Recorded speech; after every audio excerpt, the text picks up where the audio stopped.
Nesse vídeo eu vou provar que o Crocodile era de fato uma mulher. Mais de 8 anos atrás eu fiz um vídeo aqui no canal sobre esse assunto e com as informações que foram reveladas sobre os novos pacifistas chamados de serafins, isso só comprova ainda mais o que eu falei na época e as referências que o Oda usou para a criação do Shichibukai. Então chegou a hora da gente revisitar essa teoria de forma atualizada e de novo, galera, eu vou provar sim que o Crocodile era mesmo uma mulher e encerrar de vez esse assunto. Duvida? Assiste até o final e se eu te convencer, a única coisa que você tem que fazer é se inscrever no canal, galera. Sempre gosto de pedir, só se inscreve no canal, tá tranquilo? Tamo combinado? Vamos lá listar as evidências, galera. Primeiro, o encontro do Empório Ivankov com o Crocodile no arco de Impel Down. A gente viu como o Ivankov ele sabe de alguma coisa, algum segredo sobre o Crocodile. Quando eles se encontram e eles decidem optar por soltar o Crocodile para que ele servisse de alguma ajuda, o Ivankov ele diz que conheceu ele logo no começo da sua vida de pirata. E ele diz que não precisavam necessariamente confiar no Crocodile porque se ele viesse a tentar alguma coisa, ele iria consertar o Crocodile. Ele usa esse verbo, o que pode dar uma conotação de dar um jeito nele na base da porrada ou de realmente consertar, como se fosse, quem sabe, reverter o sexo dele. Essa relação, galera, pode ser qualquer coisa, poderia ser qualquer coisa. Tem gente até que cogita que o Crocodile ele fosse antigamente um revolucionário e depois quis se acomodar como parte do sistema do Shichibukai, enfim, pode até ser, ele fizesse parte ali dos revolucionários, enfim, a gente poderia contextualizar um pouco melhor, mas logo o Ivankov, que tem a habilidade de mexer com hormônios e mudar o sexo das pessoas, ser justamente a pessoa que sabe sobre um segredinho do Crocodile? Peraí, a reação do Crocodile todo nervosinho, todo suando frio ali, tipo, todo com vergonha, não conta o meu segredo?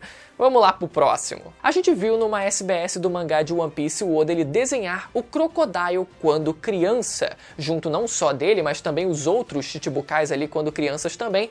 E o detalhe nesse Crocodile criancinha é que ele me parece extremamente ambíguo. O sexo dele parece muito ambíguo. Algumas pessoas vão dizer que isso claramente prova que o Crocodile era um garoto desde sempre, sempre foi do sexo masculino. Mas, gente, pra mim, na minha percepção, e eu digo que na percepção de muita gente, fica muito confuso e poderia ser entendido não só como um garoto, mas também como uma garota. Sabe, parece muito aquelas garotinhas que tem aquele jeitinho de menino, mas carrancudo e tal. Gente, eu consigo ver perfeitamente essa personalidade do Crocodile nesse desenho que o Oda fez dele ou dela. Terceira evidência no capítulo 0, que foi o capítulo que antecede os eventos não só do filme Strong World, o 10º filme de One Piece, mas também que serve como um prelúdio para mostrar o começo e até um pouco depois do início da Era dos Piratas. A gente vê os novos piratas ali, né,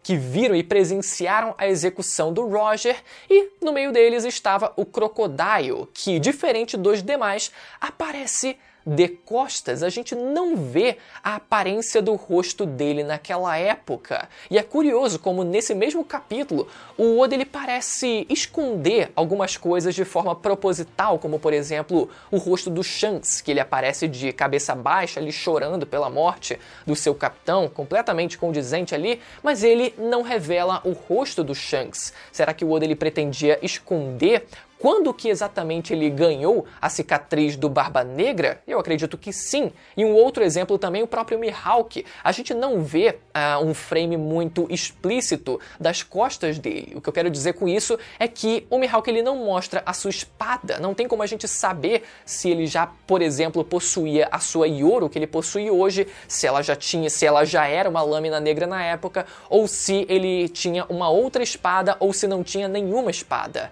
Então o Oda ele posicionou vários personagens de forma muito bem específica ali para ocultar muito provavelmente coisas que ele não queria revelar naquela época. Agora sim, vamos para a parte mais interessante desse vídeo, que é sobre a origem, as possíveis origens das referências para a criação dos Chichibukais. Primeiro, é importante lembrar que eles não foram pensados desde o começo do mangá, né? O Oda ele já declarou isso em entrevista, que ele mesmo culpa a existência dos Chichibukais pelo fato do mangá de One Piece ser tão longo, porque inicialmente ia ser uma batalha diretamente contra os imperadores. Mas enfim, de onde ele teria tirado a referência para a criação dos Chichibukais seria do jogo chamado Romancing Saga 2, lançado no ano de 1993. O nome do jogo, inclusive, até lembra, né? O Romance Down, que foi o primeiro mangá que o Oda ele desenhou antes de One Piece, né? Antes de consolidar o que seria realmente, o que se tornaria o mangá de One Piece. E, inclusive, esse jogo, quando foi lançado, ele também teve uma adaptação para mangá, que foi publicada no ano seguinte, na verdade, entre 1994 e 1995. É importante datar aqui o lançamento, né? Não só do jogo, mas também dessa adaptação para mangá, porque a gente precisa lembrar que o mangá de One Piece ele foi publicado a partir de 1997, ou seja, o jogo, tanto o jogo quanto essa adaptação para mangá, eles vieram pouquíssimos anos antes da publicação de One Piece. Mas o mais curioso é que nesse jogo existem 7 heróis, e cada um desses 7 heróis lembra muito cada um dos Chichibukais originais do mangá de One Piece. Vamos lá, um por um, que vocês vão começar a se surpreender. Primeiro, um tal de Kujinshi, que seria um demônio flutuante com um lenço cobrindo o rosto, empunhando uma espada. Kujinshi foi o último a se juntar ao grupo, principalmente porque todos os outros membros o odiavam por seu comportamento mal educado e natureza impulsiva. Olha só agora, ele pode roubar energia vital ou almas, muito parecido com o Gecko Moria, que roubava as sombras das pessoas.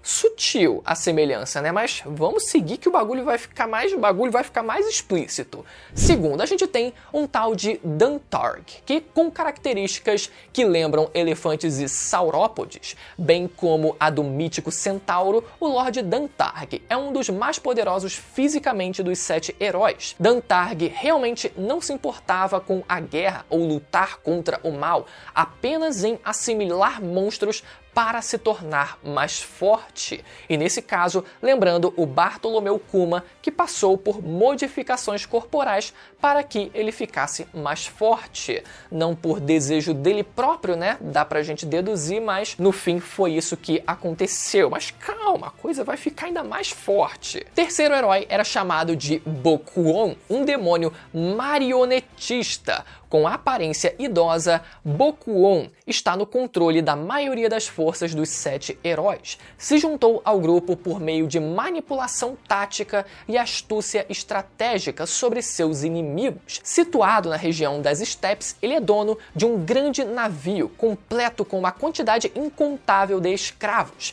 Sua técnica especial, se liga só, chamada de marionete, permite que ele manipule todos os membros do grupo. E eu nem preciso explicar nada aqui, né? Do Flamingo puro suco de do Flamingo aqui. Seguindo, galera, a gente tem um tal de Subier, que é um híbrido polvo humano masculino que controla vários lacaios, como criaturas marinhas e piratas, e governa o oceano. Nesse caso, fazendo referência ao Jinbe, um tritão que controla criaturas marinhas. A próxima heroína do grupo é chamada de Hokbuke. A única mulher dos 7, é a mais humana do grupo. Ela adora controlar os homens para cumprir suas ordens e controla todos os homens nas aldeias da selva. Enquanto está lá, ela aspira a conhecer o segredo de um templo próximo. Sua habilidade de tentação encanta todos os membros masculinos do grupo. Ela também é a irmã do outro herói chamado Lord Noel.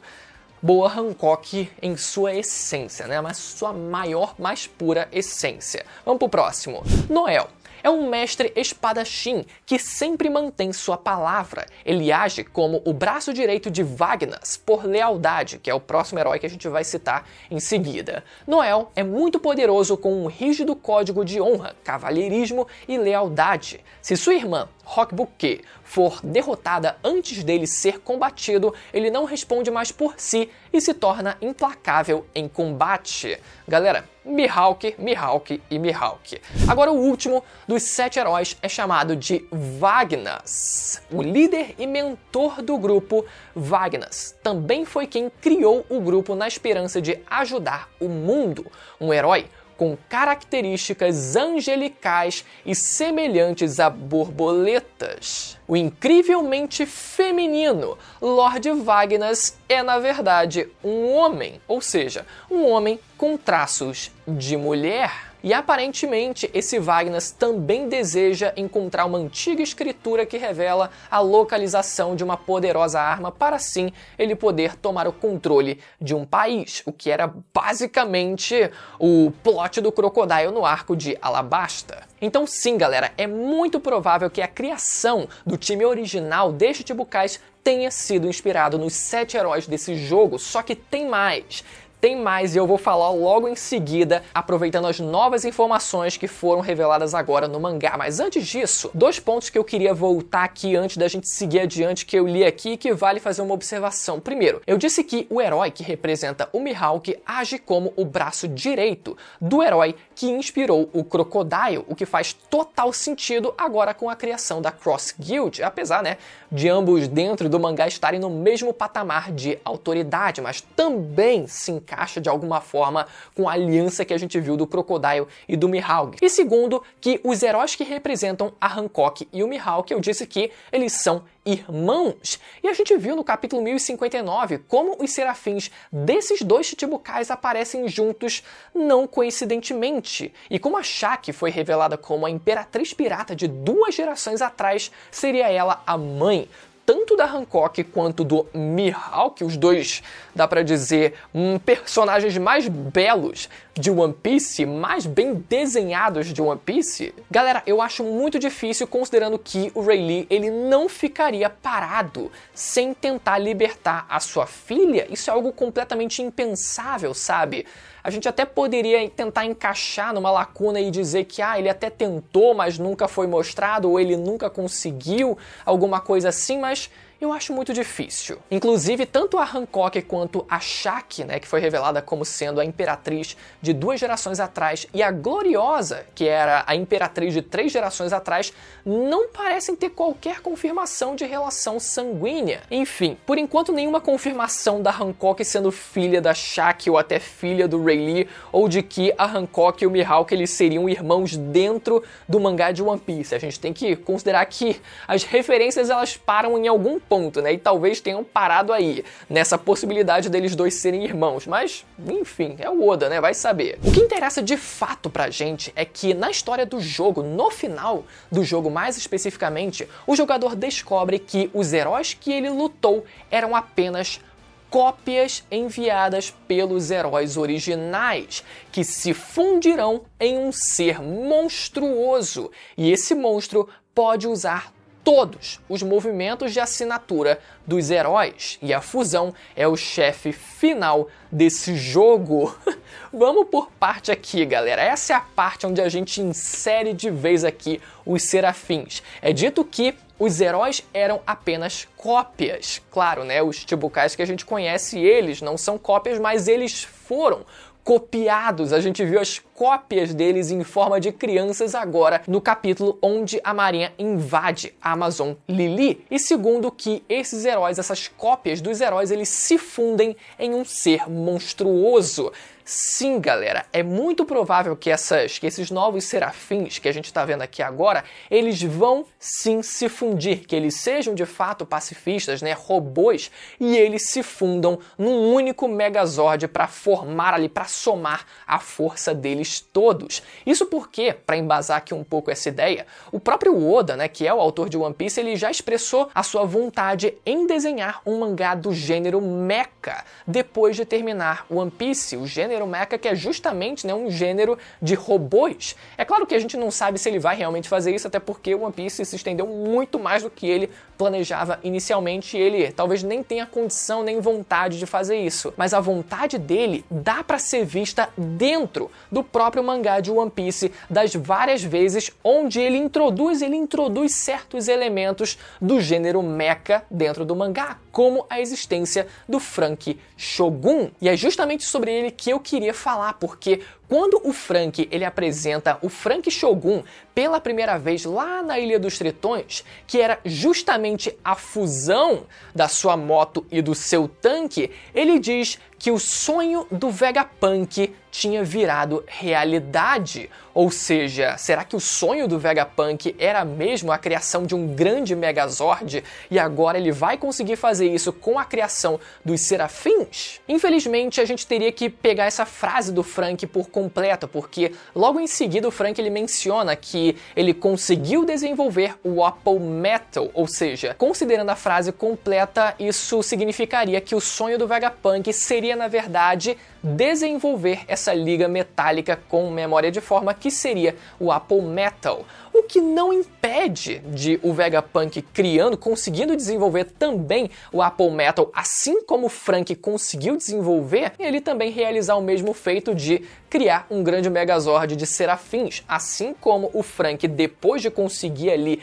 desenvolver o Apple Metal, também conseguiu criar o seu Megazord, que foi o Franky Shogun. Agora, o bônus desse vídeo, será que o Crocodile é de fato a mãe do Luffy? Gente, isso passou muito despercebido, o pessoal adora usar isso como meme, mas muita gente eu sinto que ignorou, até porque foi algo muito jogado pra ser considerado como algo grande, mas a gente muito provavelmente já teve a mãe do Luffy sendo revelada nas páginas do material promocional para o filme One Piece Red. Quando a gente vê ali, né, aquelas páginas que antecedem os capítulos quando estava na época de divulgação do filme, a gente vê uma figura ali, o que aparenta ser também na Vila Fuchsia, uma mulher segurando um bebezinho. E galera, esse bebezinho, pela cor do cabelo, parece ser o Luffy, e aquela muito provavelmente é a primeira imagem canônica da mãe do Luffy.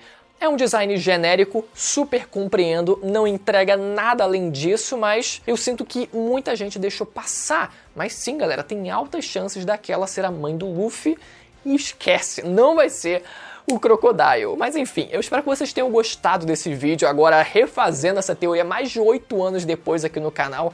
O canal tem idade, vai fazer 10 anos, inclusive esse ano agora, mês que vem, inclusive. Então se você ficou até o final do vídeo e curtiu, foi convencido, agora é a sua parte de cumprir a promessa e se inscrever no canal e manter o sininho ativado para sempre saber quando sair vídeo novo, galera. Toda sexta tem review do mangá de One Piece e ao longo da semana pode sair vídeo de One Piece como esse a qualquer momento, então por isso que é importante estar com o sininho ativado, beleza? Aproveita, já que a gente falou do Shichibukai, e confere a minha lista dos Shichibukais mais fortes de One Piece, que ficou bem legal, e o último vídeo de teoria de One Piece que tiver aqui no canal, que também vai aparecer na tela para você clicar agora, beleza? Até a próxima, tchau!